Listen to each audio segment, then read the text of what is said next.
الأمر إشارة إلى من؟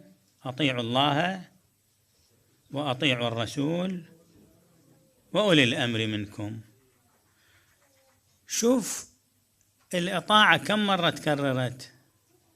مرتين. أطيعوا الله وأطيعوا الرسول، ما قال أطيعوا وأولي الأمر. أطيعوا الأولى عقلية، أطيعوا الثاني شرعية.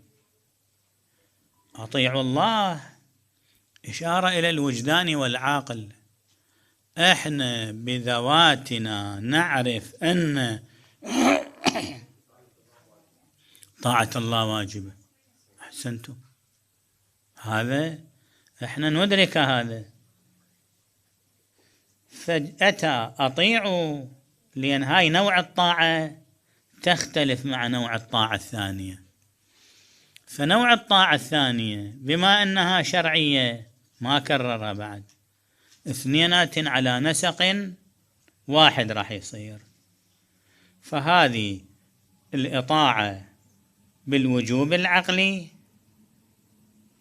وما يصطلح عليه بالأمر الإرشادي، وإن جاء أمر أطيعوا أمر، بس هذا إرشاد إلى الوجوب العقلي. الثانية لا، وجوبها شنو يكون؟ شرعي.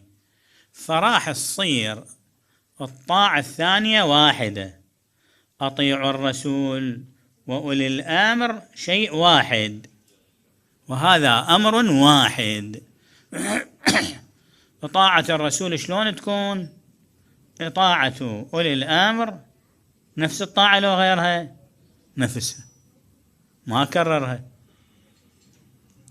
الطاعة مطلقة لو مقيدة؟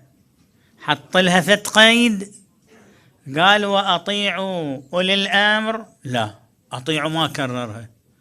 لما قال أولي الأمر قال إن أطاعوا الله ولم يعصوه، لا.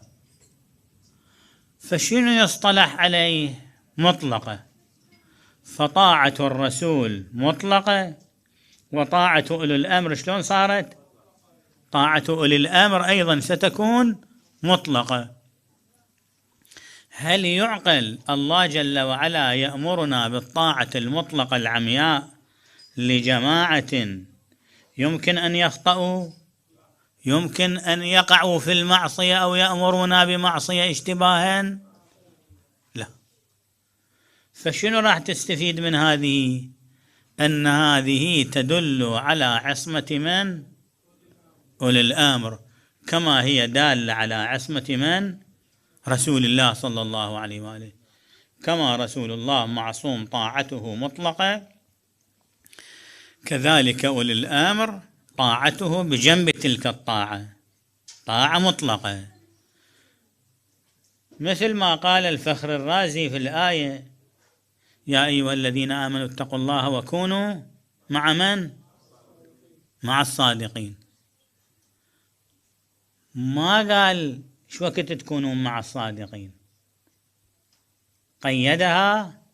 لا. لما أمر بطاعة الوالدين قال وإن جاهداك على أن تشرك بي، شنو؟ تطيعهم لو ما تطيعهم؟ فلا تطعهما. يعني قيد لو ما قيد؟ دليل على أنهم معصومين لو مو معصومين؟ مو معصومين.